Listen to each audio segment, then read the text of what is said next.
figured we may get someone ask you to do one of these days. Yeah, you know, and actually a lot of people are doing it without. Oh dear. Run, come now. Just sign it. We need a monitor here. Oh, yeah.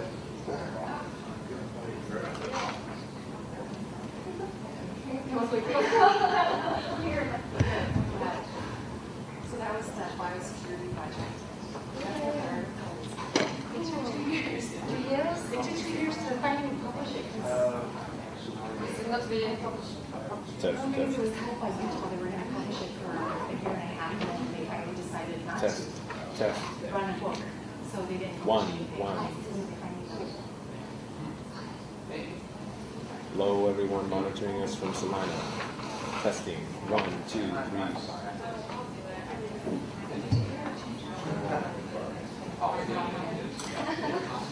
Yeah, it goes together. It's about that, then it's not.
Wow, that would be.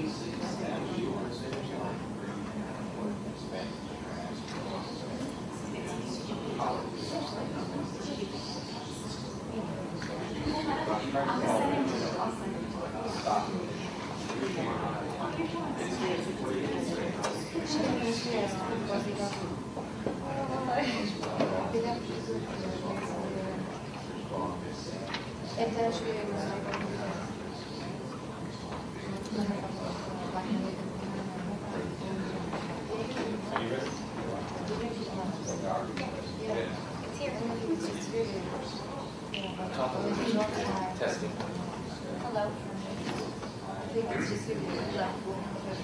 Say it again. Well.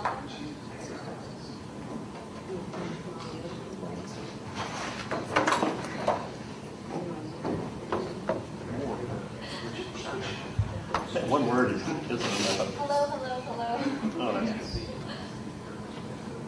We're trying to stream to Salina live via web right now. This is the first time we've ever set it up. 519 so there's going to be a little extra technological attention need. Hopefully it'll work. Take it off, I guess. Just do the.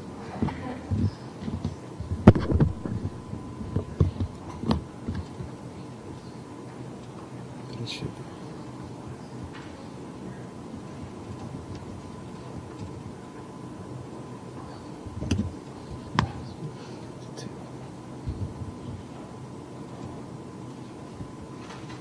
Try again. It's not 11. Go check the frequency. 519.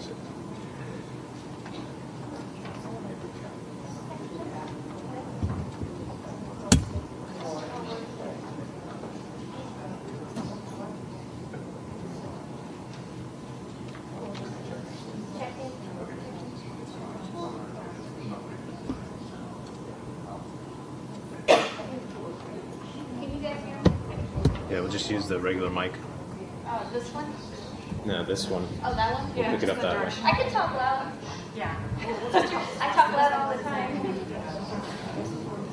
What about for Shalin? That's good. She's gonna have She's to just talk. going to use the directional light. Okay, you just talk loud.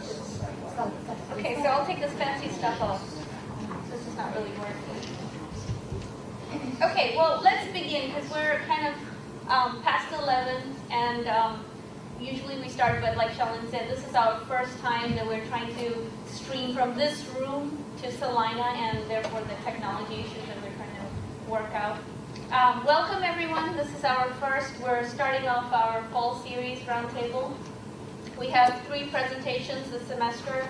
The first one is blended learning, followed by quick tips on accessibility for your course. And that will be presented on October 24th by Jason Masonberg-Tomlinson from Disability Support Services. And then the last one we have for the semester is podcasting and vodcasting, and that will be on November 12th by Ben Ward, Brent Anders, and Brian Vanderveer. I'd just like to touch a little bit about some of you who've attended the past roundtables. You probably got a survey from us in summer asking you topics that you're interested in.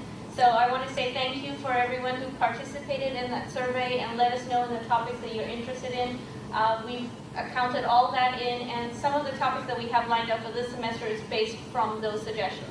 And if you don't see your topic on this, on the current series, well, you know, we have it saved out. We will probably be presenting it later in the upcoming semesters.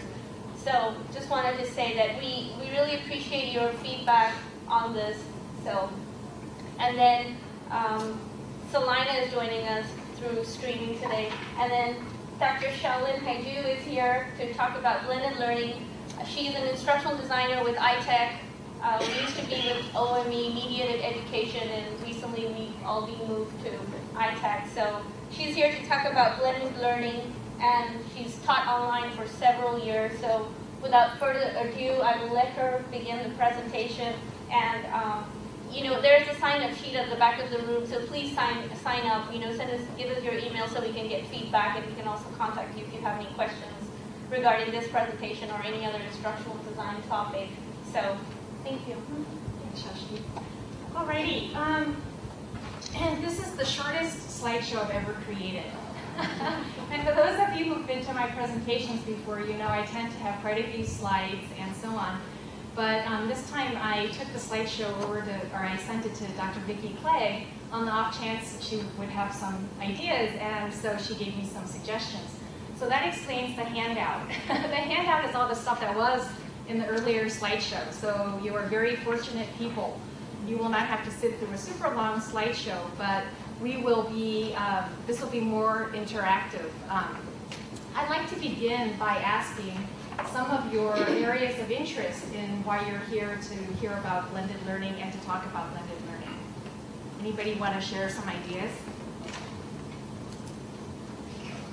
Yes. I'm just beginning to convert all of my graduate level courses in adult education to a distance-based after doing it for 19 years. So I'm kind of starting over. So start at the very basic stuff. Okay, I will do my best. Okay, Thank you. Good. What else? I'd like to find some ideas to enrich what I already do in the class to allow the students to continue the discussion of the thought process between classes. Good. And that's a very common strategy, to use technology to communicate or to enrich the face-to-face spaces. Okay, yes. I'm interested in the concept of blended learning particularly, and when that surfaces as a newer approach and where it's going to be going for the future. Okay, well, shoot. I haven't tracked the history of it. And then, I don't know if any of you know Dr. Rintoul from, I think, biology, but he sent me some research on the efficacies of blended learning and made me realize I hadn't gone and pursued that. This was going to be a presentation the early part of 2009, and then schedule shuffle ended up with this being the first one. So this is sort of a taste of it, and it's more from a beginning approach. And if you want to know more, I would be happy to do some more research, and you can email me and I will send that to you, or if you have a particular question or some resources you might want, then I will do my best to find that. Okay. Just one other, I think, especially in the field of education, the area is to have face-to-face contact with the students they're training, but yet the technology and the culture is forcing us to go to the online sort of education. So a blended it helps have the face-to-face plus the technology. Okay. And I heard a lot of the sort of the macro issues there. You know, the push towards technology, the high costs of face-to-face, and there are huge pressures to go online, at least for some of the learning. Okay. Others, maybe this side, yes. Yeah, I think one thing that's changed the reason I've come today is the presentation I sat in on with Dr. Boggs last Friday, I guess it was, with Mark Taylor, talking about having students come to class already prepared and using the classroom experience as more of an interaction opportunity. And so that means shifting all of those things you might have done in class traditionally in the past to outside the class or online options. And so I think that's one thing that I'm looking at on top of making better use of Connect and those kinds of things. Okay. Very good. So using online time to prepare students by giving them readings or online experiences or videos or other information or even some interactivity before they may do a live face-to-face simulation or a face-to-face panel or a face-to-face discussion or problem-based learning or project-based learning. There's a lot of that as well. Okay, good. And any others? Yes? Our office is in a little bit different situation. We are faculty here at K-State, but we're contracted with a state government agency of 6,000 people who are now starting to go from face-to-face training to blended, mainly because of fuel costs. That's one of the main reasons. And so I emailed you, Shalin, a while back, and so we're looking at how we do a lot of staff development for that group, and so we're looking at how we can best keep the face-to-face inactivity or activities and then put them together with other methods. So we're applying whatever we hear from the campus to kind of a different venue. Yeah, and I hope you don't mind that I sent you the big long fat slideshow before it got edited down. And so, Yeah, it's very helpful. Thank you. If our office can help you in any way, shape, or form, let us know. There are 3 instructional designers in our office: Ben Ward in the back, Shashti Mukherjee, and then me, Shalin, and we would be happy to help with any of the development for you. Yes? Our college classes will use a lot of hands-on, laboratory, experiential learning type of activities that are quite costly. Plus, so how we might replace even on-campus activities with virtual, but also how do you recreate for the distance learner those experiential learning things that we do in a hands-on class.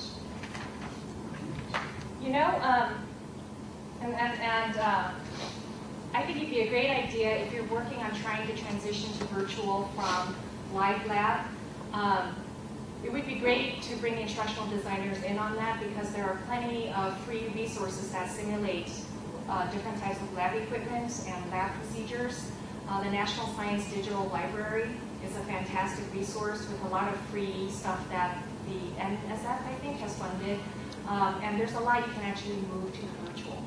So, and that's a great point. Okay. Any others? Yes.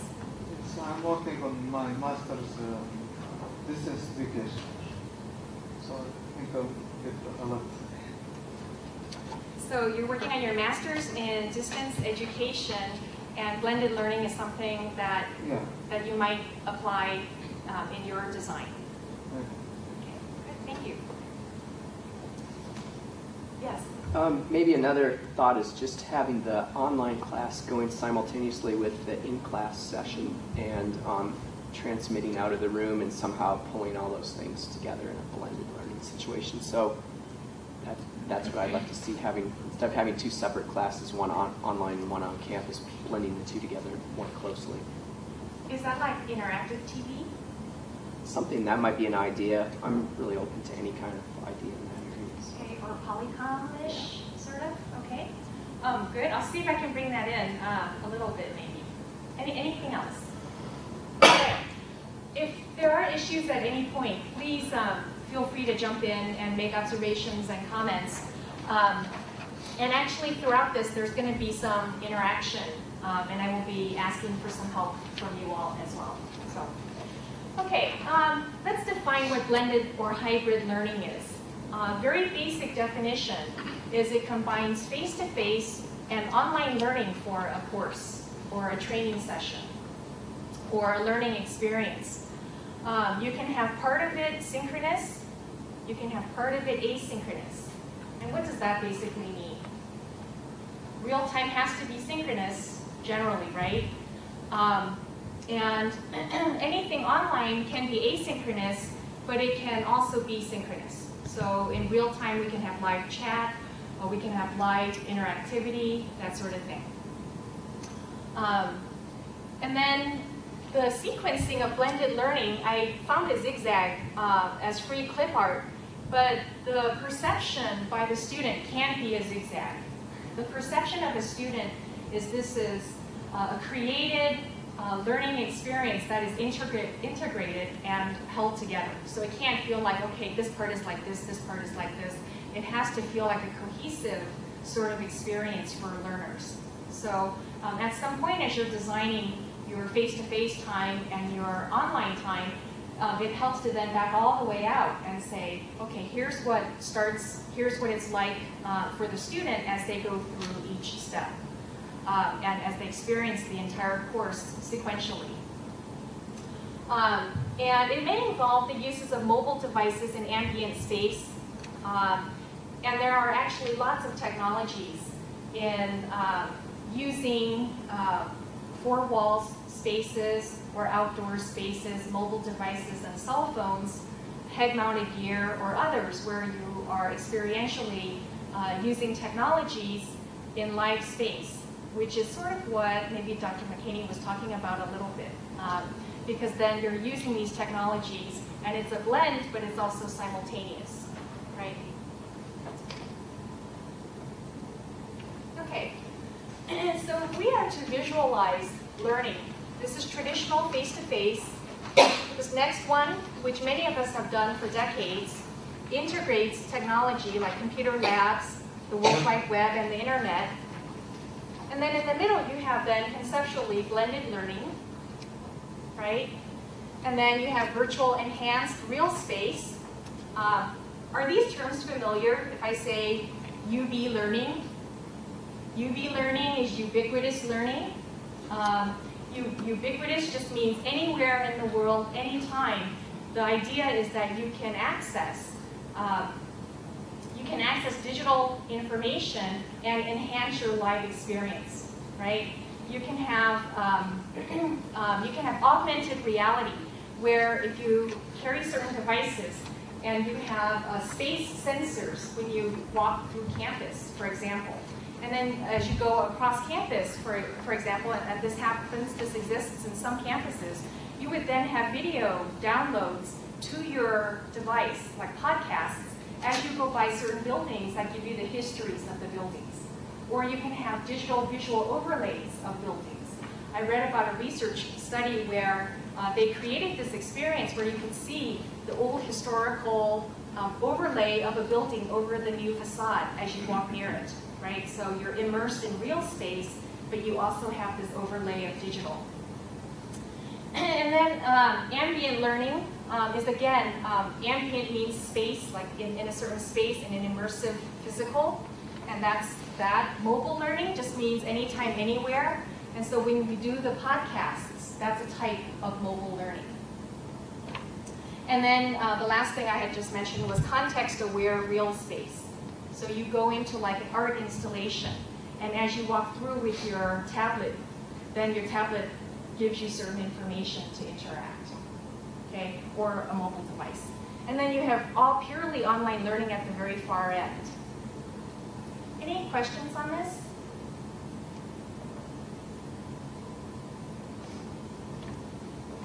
Okay. Okay. Now I'm thinking about blended learning, and I wouldn't say that our office has one stance or another politically about whether to do this or not. So we don't have an agenda, but these are some things to think about. Think about designing for the optimal learning value for the different learning styles of who your students are in approaching blended learning. There are strengths to face-to-face and strengths to online learning, and we want to maximize both.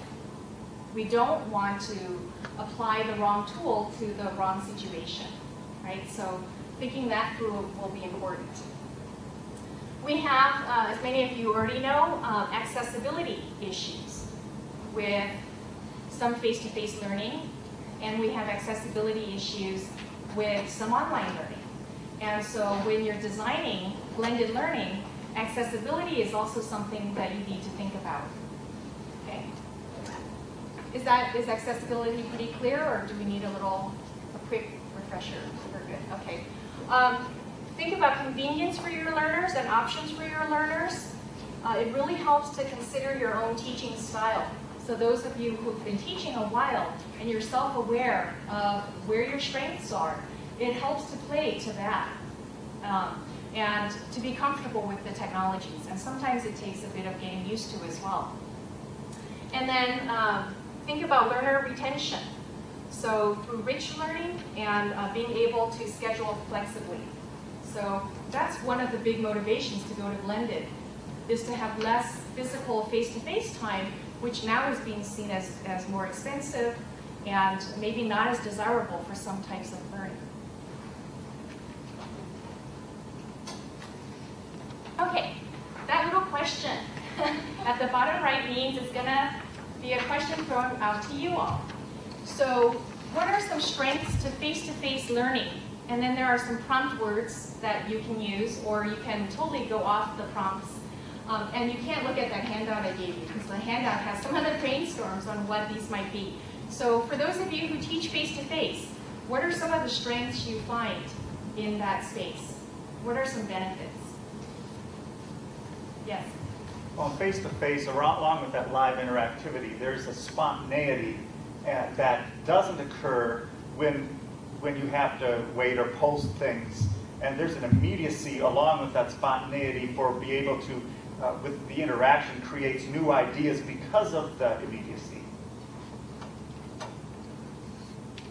So, and I agree with that. So you have spontaneity, you've got immediacy, you've got the sparking of interactions, the synergies that happen when you have a group of people together mulling over a certain idea. So what does that suggest about a type of learning that would be good for face-to-face? What sorts of projects would that be good for? What sorts of learning? I mean, would it be the creative stuff then, where you're trying to co-create something? So where you have innovations going on, where you have complex high-level learning, where there might be risks of misunderstandings maybe, so that you have a subject matter expert who is there to address those issues? Good. Okay, what else?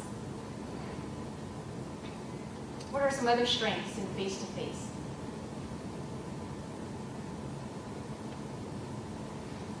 I think for our beginning students,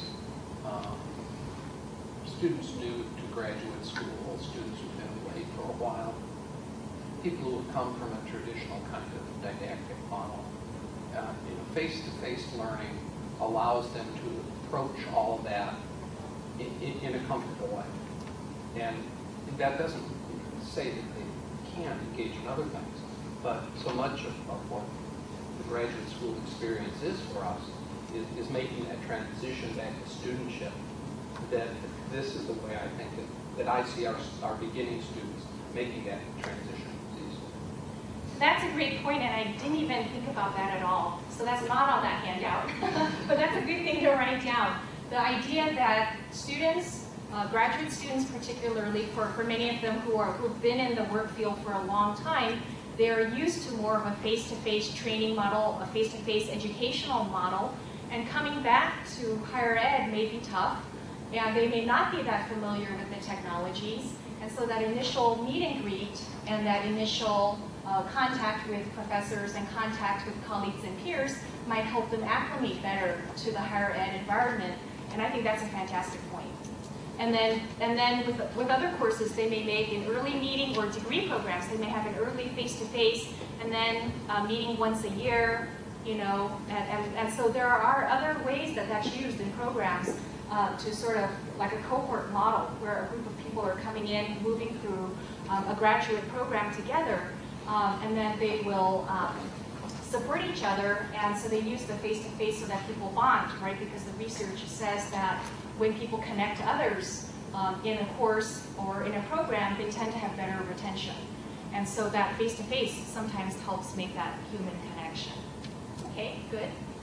Maybe another one? One more? Yes? Accountability. I think in a face-to-face class, when you come in there, if you don't have the material read ahead of time or you're not ready to discuss it, it's embarrassing. And sometimes in online situations, that embarrassment disappears under a veil of anonymity. So I've noticed that. Good. So in online, sometimes it can feel anonymous, and you can feel like you might be able to just lurk and not participate. And so it might be a better idea to have some face-to-face so that people are actually accountable. Although I will say that in face-to-face, students have ways to sneak by. And so even if you try to, sometimes. Okay, yes? Back to the experiential learning, I mean, it's just fetch it, feel it, do it, and learn it type of thing. And having done something physically will build more confidence in having seen it be done. Very good. So, and that goes back to the lab idea, that goes back to kinesthetics, although with the Wii and some other technologies, now haptic technologies, using the sense of touch, there's a lot of learning that can only be done through muscle memory, right? You've heard of that term where athletes, some soldiers and others, have to train in a certain way so that they can physically achieve certain things or remember certain processes. And a lot of that you cannot move to the online spaces, although they're trying.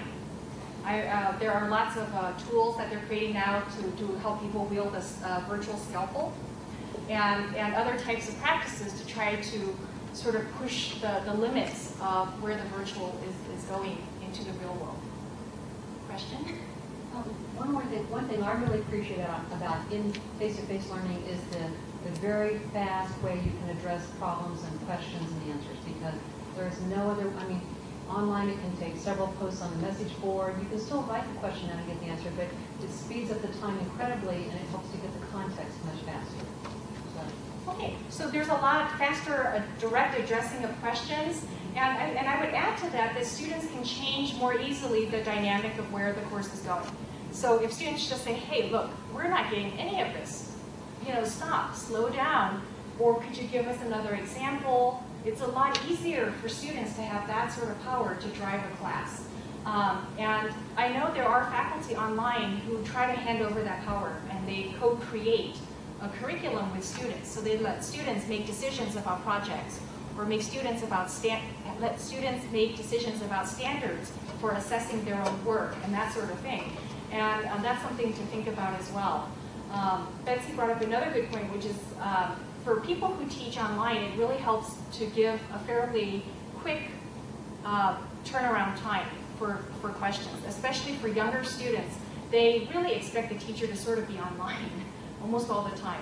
And I don't know that that's healthy mentally for professors, but it's not a bad idea to have a one-day turnaround policy, a one business day turnaround policy at the most, in terms of length of time between questions and a response. Faster is better. What often happens though is the other students in the class will jump in to answer questions if the professor's not there. I would just like to add on to what Betsy is saying, that even adult learners, they like that human touch because, it's probably being taught in that traditional way of, going into classroom, being with the teacher, being able to communicate, see their expressions. I know that sometimes that could be a problem with the distance because of cost and stuff, but that's something they can relate to because that's, they're comfortable with that. So. The human touch, as Shashti has pointed out, is a very critical piece in online learning. And for a lot of teachers, it's uncomfortable creating a video of them, well, not for some, but creating a video of themselves and creating a telepresence. And I was talking to one professor who just bought a new house and will be moving. And we had just finished some introductory videos of her that we've put on. And I said, why don't you just post to your announcement board that you and your husband have just bought a house and you'll be moving, so you're not going to have as much time to directly respond, but make some observations in general about what they've been doing, posting so far, just to show that you're present and to show that you're human. And students really like to see that their props are human. It sounds kind of unusual, but they do want to know. They want to know that you have a voice. They want to know that you have a face. They want to know a little bit that you have a life beyond the class, because then it makes you more approachable, and they can bring up issues with you.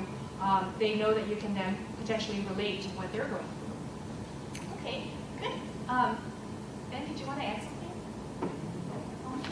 Okay, I thought there was like. Okay, so some other strengths. You have the strengths of locale if you are going on a field trip, right? Real-time, face-to-face, group all together, and then the benefits of place, whatever the place might be. You might have legalities, legal issues that might be more easy to address. I've heard that with certain types of certifications, you have to have that many hours doing hands-on, doing the actual, like I think the FAA has requirements on that. So some of that cannot be moved to online readily because of those requirements. Question Q again. What are some strengths in online learning? And these are some other keywords: time, space, flexibility, distance flexibility, recordability and repeatability, pedagogical flexibility, and some other legalities. What are some benefits to going online?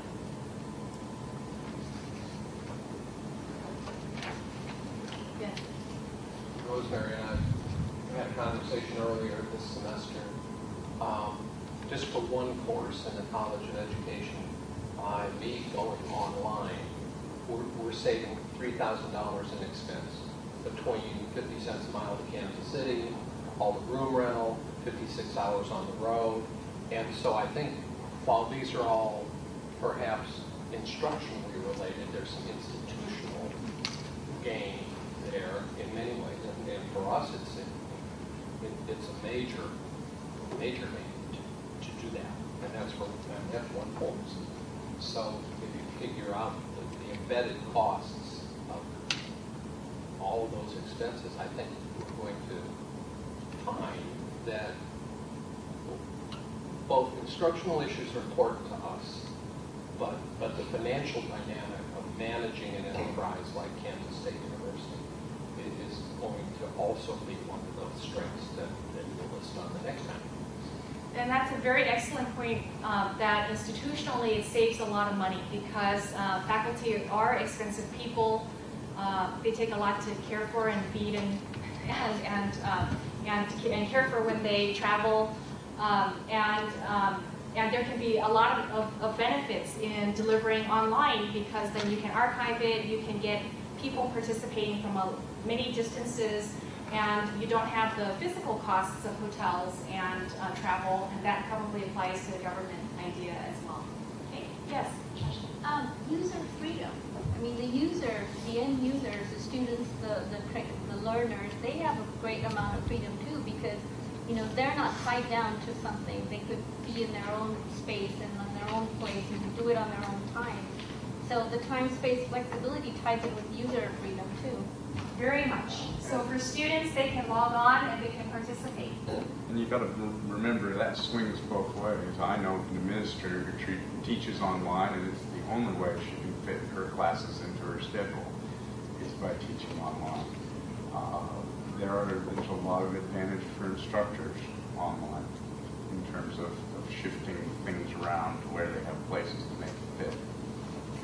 You can even have like a wider audience that just doesn't have to be state level or just country level. It could even be international level because of that. Well, in a way, because we're still talking blended. So I mean, for the math program, they do bring the international students in on campus and they train them for a week, and then that's another example. Yes, there are programs where which are delivered abroad, and then they only have students at Kansas for maybe a week or 2 or 3 at the beginning, and then maybe at the end of the program, or maybe somewhere in between, where they may have their professors traveling abroad, but most of the teaching and learning does happen online. And that's a very great example of blended too, with great conveniences for faculty and for learners. So huge comfort issues, yes?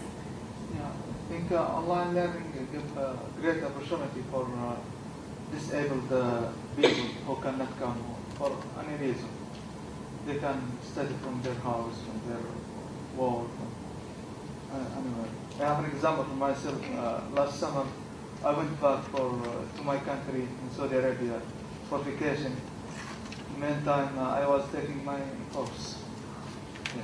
Very good. So you mentioned several things there. You said people who are homebound with either mobility issues and inability to maybe travel very comfortably, or potentially people who are fearful of leaving their home can now still have access to online learning because of the online component. Very shy people do well in online courses as well, according to the research, which is interesting. And then you also mentioned that during a vacation, you can actually have a comfortable vacation because you can continue your studies without having to be physically at a certain place. Okay, great examples, thank you. Okay, yes? One of the strengths that I hope we'll see with SRS is that retention will be greater, that we're hitting a lot of different learning styles and using the strengths of face-to-face and online together, so that what SRS is trying to do is really make it lifelong learning, not just one course or a 3-day course or a semester-long course. That we put together mentoring programs and different sorts of things that, so then they continue to coach one another for as long as they're part of the agency. So that's an excellent point, that this could benefit different learning styles. I would argue gently that that's where design matters. If I were to ask you what most university courses are based on, are they mostly based on text? Are they mostly based on visuals? Are they mostly based on oral communications? What would you say? Text. Very good. So you're talking books, you're talking written materials, and you're talking very few or less sophistication in multimedia, less sophistication in visuals. And there are visual learners, there are kinesthetic learners, there are logical, mathematical learners. There are different types, right, of learners who have preferences for understanding things a certain way. And so that's where building online carefully hopefully will enhance what happens. And to build pedagogically sound learning in a blended or purely online way. Okay. Good. I'm going to go ahead and jump this to another one. So how do you build blended learning? The role of a blended instructor is in part a bit of a traditional leader and presenter. He or she is also a facilitator or discussion leader, potentially, online. You could add coach and supporter as well, cheerleader. They have to design events. So if you have live events, that has to be generally designed if you have events online. It really helps accessibility-wise and learning value-wise to really lead up to an event, to facilitate an event effectively, and there are many strategies for that, and then to have a debriefing at the end. And a lot of people would argue it's at the debriefing that learning actually happens, right? So those are things to think about. You'll be designing a course online for part of it, and what's called a VLE, a virtual learning environment. And some of you, like in the back, you had mentioned that potentially people use online spaces to enrich a face-to-face course. Well, one strategy is to create a virtual learning environment that is topic specific. So for students who are in a master's program, you can create a learning space where all the students in the cohorts in the program have a way to interact and support each other. And that's a virtual learning space, and the learners own that. So it's not just maybe owned by the department. It may be set up by the department, and they may jump in if there are some potential legal challenges or people who are acting out of sorts. But a virtual learning environment is one that may have resources they can access, ways they can collaborate with colleagues and peers, ways to meet others with similar interests, and a learning management system like K-State Online has been used in that way as well by departments. Okay, so when you plan your live instruction, you need to think of your overall learning trajectory, so the developmental phases of your learning, and the value-added use of synchronous time and space. What has changed with blended is that any face-to-face time now has doubled or tripled or quadrupled in value. So it's not only the $3,000 to get a professor to present in Kansas City, it's also the time of your students. And if you set up learning that they don't need to have in face-to-face, they're going to be not very happy. So the value system changes, and so you need to be aware to that if you're going to use their time, you better make it worth their while. But there is value added for extemporaneous interactions and collaborations for live learning. For virtual learning, you can do record keeping, you can deliver documents, and any sort of basic multimedia. You can archive course documents. It's important to use proper technologies. So that fit is sort of important. So this is probably where an instructional designer should probably come in and say, here, what are your options? You know, here's what you're trying to achieve. What are the different ways to achieve what you want? And at what price and in what timeline, or with what technologies. Those are good things to think about. How are you going to design interactivity?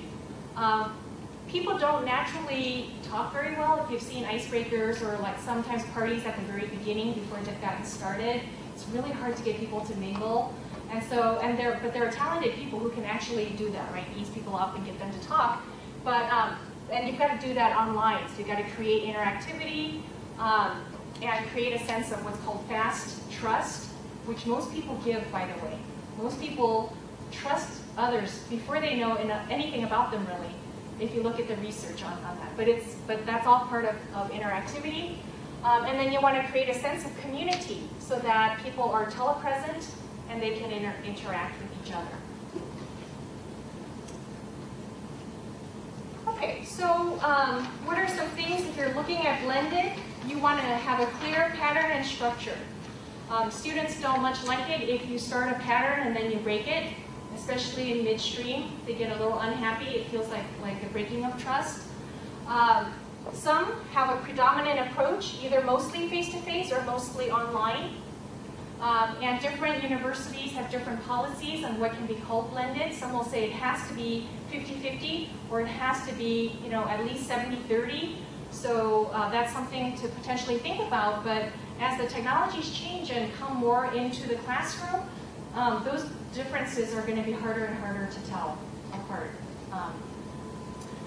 It really helps to have a feedback loop from learners to improve the course and training. And this is true for any training, to have the door open to get feedback.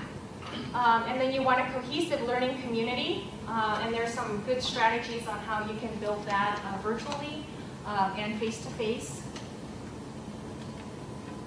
Okay, questions for you. General steps in blended design. You can look at the required learning contents, so beginning with the learning objectives. Divide the learning up into different phases or sequences, types of learning, and then build to the strengths of face-to-face, build to the strengths of online, and then make sure the learning is coherent. So at this point, I hope to ask you all how you think blending would work for your particular courses. So, and I have some examples also that are topic specific. And what I'd like to do is to give you maybe 2 or 3 minutes to write some ideas down. So think about the fields that you teach or administrate in. And then think about what would be good for face-to-face and what would be good for online. And we'll start again in a couple minutes.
Alrighty, that wasn't quite a few minutes, but okay, someone is pointing to Ben. You want to start us off? Just examples of blended learning? Yes, please. Okay. And of course, I'm thinking about is actually Kelly Welch's course right off the bat, which is Introduction to Human Development. And that's a 50-50 course. It's a large population course, so we're talking about 500 students. And part of the reason they did it is because the demand for the course was so high that they could teach face-to-face on Tuesday with one class and then teach on Thursday with a different class and just flip-flop things around throughout a semester. But largely, a lot of the way Kelly did this is that, you know, she took her normal teaching method and she taped all of that. So all the lectures were immediately put online, and then her face-to-face time was actually spent doing things with her students. It was all interaction, it was all group work, it was all live demonstration, and it was a lot more spontaneity involved in it. And one of the things that she used, the combination of the two, to her strength is that frequently when you're building online classes, your structure needs to be very rigid. Very defined and a lot in advance. And this is absolute opposite of Kelly's style, if you've ever seen her in motion. But she used her online presence to promote that kind of flexibility she liked to use. And she would literally just train her students to go look for announcements every day of the week to see if anything changed throughout the week. So she was always adapting her courses to where the teaching was at that moment, what her students needed, as things evolved throughout a week. If something happened that was unique in one section, she tried to draw it into another section. and she'd use the two in synergy for each other as a way to keep both of them working with each other. Plus, she really kind of maximized her time in a lot of ways.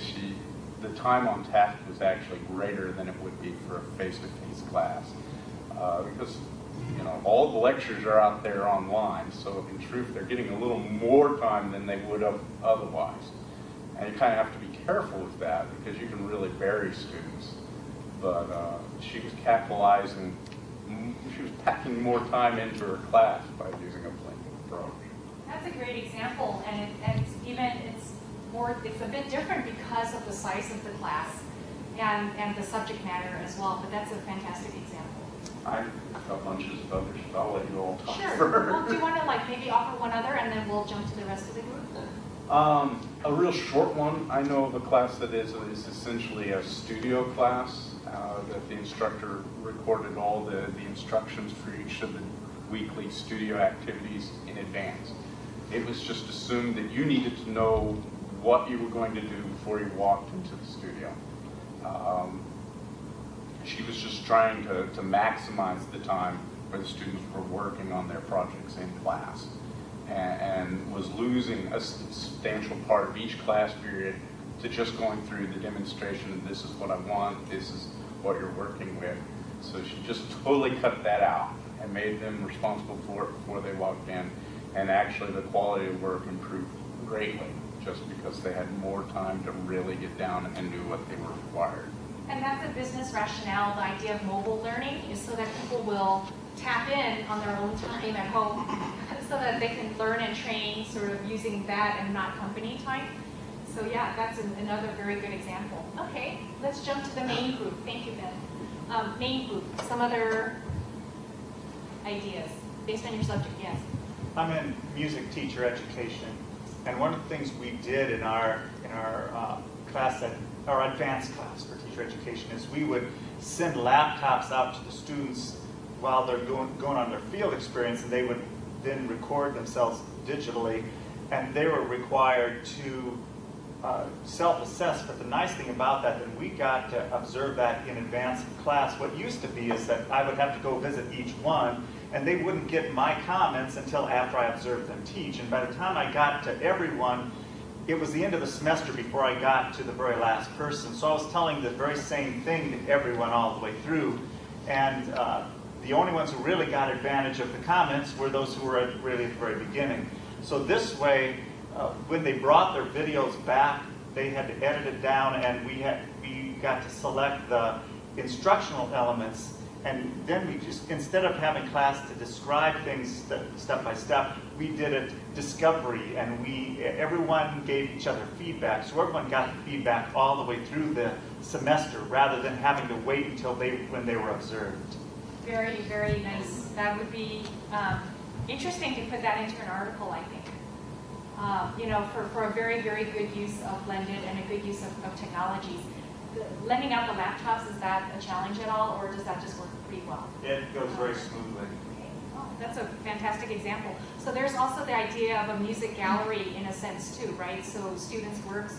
When you said discovery, do you mean like self-discovery learning? Well, both self-discovery, but also discovery from each other. When they saw each other's videos and they heard their experiences, then they suddenly realized, oh, well, I had that too. And they can learn from seeing someone else's feedback. It's a masterclass type thing. So then although they weren't observed, they learned from someone else's observation. That's fantastic. That's really, really cool. And that maximizes the teaching value because then they're teaching each other. Yeah, well, class time, instead of going from 2 to 3 hours a week, went down to 1 hour a week, and we're able to accomplish more. Fantastic. Okay, good. Another example. Mine's not such a blended, I guess you'd say. I was looking at more of adding something to a course. I'm in human nutrition, so it's a very science lecture-based. It's all exam-based in the past, and students complain because all their grades based all on how they do on exams. So what I was hoping to do is about 100 students, which is big, was divide them into groups online and have them work on different topics, and then have them debate the different topics, come up with their kind of summary and then have the students go through and read what the other students have been working on so that they learn and helps broaden their knowledge from what I can present in class.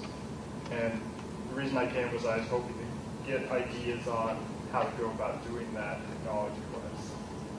We would be happy to meet you at your office and go through that, or have you come to our office and work with any of us to see about the technologies. And we actually have a bunch there's a lot you can actually borrow from Hale Library, the Media Development Center, so for free. So yeah, we'd be happy to talk to you about that. But what you've described also is commonly used in service learning classes where students go out into the community and they do some work, report on it, and share with each other. And that, students dance for each other. They don't dance as much in some ways for their instructors, their professors. And so they perform for each other oftentimes. So that's a good way to build on that dynamic as well. So great. Maybe one more example? Yes. I actually have two examples, but please, both short. Okay. Because of my background, I occasionally teach a writing for radio and television class, and I feel like the face-to-face portion needs to be the brainstorming of ideas and the delivery of the final product, because ultimately it's meant to be seen or heard or by other people and they can react to it. But the compilation of the ideas and the assembly of scripts and that kind of thing can be done in an online setting. But I think one of the more unique examples, and it may be one that I've shared with you by email, and you don't know who I am, so that's fine, but is Betsy Barrett's class, the events planning class this semester, which in class they're learning the ins and outs of Second Life, but they're using Second Life then to conduct their events. So while it's the decoration of their various buildings and everything is done asynchronously, the conduct of the events that they're doing are done synchronously with the other class members throughout the semester. Could you explain that a little bit more? And what is your name and background? Yeah, Larry Jackson. Oh, you are? Yes, we have. Yeah. What do you want to explain? A little bit more about this latter one, about Second Life and your use, and a little bit about the use of. Well, it's been a very interesting journey with Second Life the last year or so, but we got permission to work with this one class on an experimental kind of a basis, and it has an example. Has an opportunity then to have an in-class component to learn the actual ins and outs of getting around and using the software and that kind of thing, and some of the lecture that Betsy provides to the students is done in a lecture style setting. But then online, it's the actual conduct of the events that they spend the semester planning, whether it's weddings or concerts or workshops and that kind of thing. And we've built them spaces so that they can do those, but the students are responsible on their own time online to set up, acquire the candelabras and the kneeling benches or the podiums and the chairs and tables and that kind of thing. And so that's all done both asynchronously and synchronously in an online setting. That's a really cool idea, the idea of having a culminating project in an immersive 3D space using avatars and using digital equivalencies of different things. If you don't mind staying a little bit afterwards, we can pick your brains about the meeting they had, I think, a couple weeks ago on Second Life, or a week ago. Okay, that'd be great. And maybe some others were there too, so we'll pick all your brains. Okay, good. So I'm gonna go ahead, we're gonna wrap up in just a little bit. But so teaching blended, it requires higher coordination of learners between the technological and the physical, because again, that meld is important. You don't want a zigzag feeling. So you want less face-to-face time, but more virtual time, oftentimes, right? So you don't want to just create a course and add a whole bunch of virtual and not consider what that's going to do in terms of eating up student time. So that whole overall trajectory will be important. And then you'll have probably less discrete course time segments, but more of continual interactivity, depending on how you coordinate that. So something to think about. Dr. David A. Rintoul emailed when he saw this topic go out on Infotech Tuesday, and he actually has a really cool article that he co-authored about K-State and blended learning, where they took a biology course and turned it into a studio course.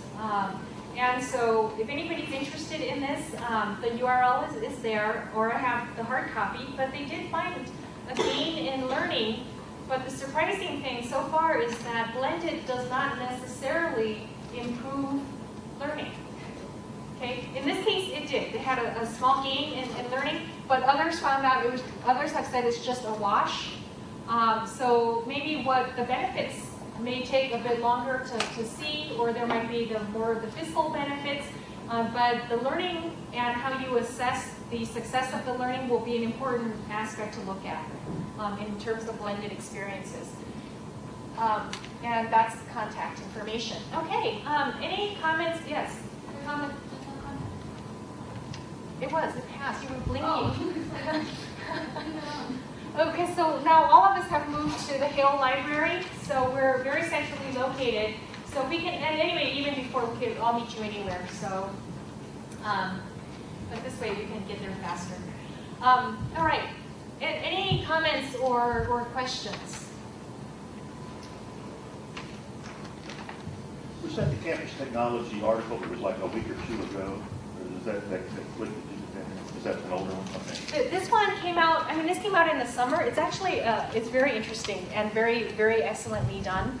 Very there was something either inside higher ed or in campus technology like in the last 2 weeks or something that talked about that in their measurement of the traditional lecture style and the blended style, that the blended style did not reveal negative. It was kind of a negative look at the thing, but it was that it didn't hurt to have a blended style. Yeah, the first article, which said it was a wash, was a very short article, and it did not leave a super strong impression. Well, it just simply, and this one was, again, a fairly recent one. It just said, it didn't say there was an advantage, but it said it doesn't hurt. So you can go ahead and do it without fear of damaging your students' education. Yeah, it's probably similar to the no significant difference that they found with e-learning or online learning, where they said it didn't really harm them, but the jury is still out on some types of learning, but I'm thinking that it depends. It's going to be a case-by-case sort of a thing, but there are some really sophisticated ways that people are researching the efficacy of this, and this is done over a number of years. So if anybody is interested in Dr. Rintoul's article, let me know or try out that link. And I invited him to come speak. I have no idea what he looks like or actually who he is, but I did read his article, and he's teaching, so he couldn't come. But, okay. Any other comments or questions? Yes. I guess I do. Is you've been talking about this issue of learning. It seems to me that we're rather short-sighted as we go about doing assessment and we measure learning, because there's some things that you can immediately determine, game scores, for example. But if you're dealing with more problematic things like the development of an ethical stance online or an appreciation for cultures or some of those broader issues, I think that we don't have a way to get at those immediately after a course, immediately after a couple of courses. We need to think about, especially this, the long term of where people are and where we're trying to get them. And so, while I'm sure Dave did a good job, and everybody else is saying, many pieces of the literature are saying it's kind of a wash. It's not a big deal difference. We've not addressed that long-term issue, the kind of issues that come through a general education program that affect social consciousness in society and appreciation of people and culture. And that would be a great research vein to explore. It would also be interesting to see when you assess learning, because for blended learning, they assess it as an overall change and not in discrete. They don't break up the different parts of the learning to assess how those work either. I mean that I know of. I haven't gone into it in as much depth as I should have before meeting you all. So yes. And there's one element of teacher training which is we're still looking at, and I think it's real. It probably for anything discipline that deals with skill-based and transfer into application is there's such an advantage to being right there with the student when you have to teach them how to play the trumpet. You've got to hear and interact and say, no, your lips are this way. No, it's so hard to do virtually. But in teacher training, when they're on campus doing that, they don't have kids to work with. Whereas when the people who could be virtually, they could be out in the schools training and they don't have the immediacy of that feedback, but they have kids to really work with. Now somehow we can blend the reality of real teacher training in the schools with the hands-on content and be able to put it together and take our teacher training and take the people who are in southern Kansas and be able to have the combination of both. That'd be a very powerful training. It'd be better than on-campus training in some ways, but we still haven't figured out how to do that. So maybe we could even work together. We could solve some of these problems of being able to keep the people in their schools, give them the training, get highly developed practitioners, and yet have that foundation that we can give on campus. Those are great ambitions, and we're very open to collaborations. That would be fantastic to pursue. But you also brought up a very good point, which is that the research was talking about how some of the good benefits of face-to-face is having direct real-time feedback from the instructor. And you're right about the skills-based, and then there are other ones too, other types of learning where having a direct subject matter expert giving you that feedback matters. I think there's one more thing about the teacher education business that we haven't figured out. In the college of education, we're being asked to demonstrate that the students of our students are learning what we taught our students to teach. Okay. The accreditation people are going that next level out. And I don't know what the place of any type of mediated learning is. But if we're going to follow that path, we're going to have to be able to demonstrate that the students of our students are learning what we teach our students to teach them. Wow, that would be fascinating to set up. Yeah, it's a complicated dynamic, but it's one that, and Kate, the State Department of Education, and all those folks are asking us to do. Did not know that. Okay, well and that's something to think about too, and that really is beneficial because it's long-term and it's downstream effects of what you're doing. Well, that's fascinating. Okay, yeah, and looking at the technological piece is going to be important too. That's sort of the idea, the difference between a virtual reality and the virtual transmission of reality.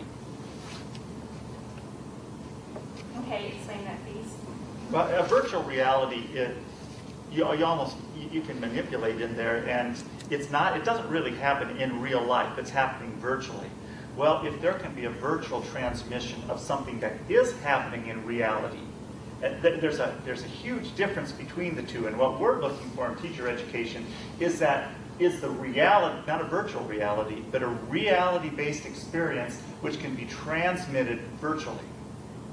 Oh, yep. And they are creating the different tools that will do that. They've been working for 10, 20 years on trying to create smells, a USB plug-in that can then, with a mix of different chemicals, create different smells. And they've been working on haptics a lot. And I mean, they are trying to move things forward that way. But it's interesting because it's a pedagogical question, but it's also a technological question, and it's also bringing along the learners wherever they're at, along to be with you at the same time. But these are fascinating, and it's clear that a lot of you have been putting a lot of good thought into these questions.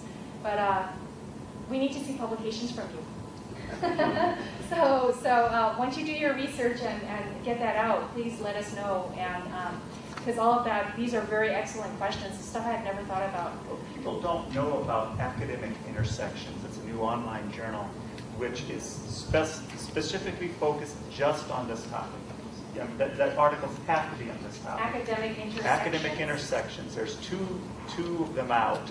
already. I have an article in the second one, Oh, and cool. another one for the third one. Could you And- say your name so people can look you up? Oh, Fred Burrock, B-U-R-R-A-C-K. But if you go to Academic Intersections, that would be the place to find what people are doing around the world within this topic and where it's going. Thank you so much for the reference. And we've seen your name on lots of different things. I'm sorry, I just see too many people, and so it's. But we know you're doing a ton of things in music, and you've got a great state-of-the-art lab, and you're doing lots of interesting things there. Okay. Well, thank you all for coming, and have a wonderful day, and we'll see you at the next one.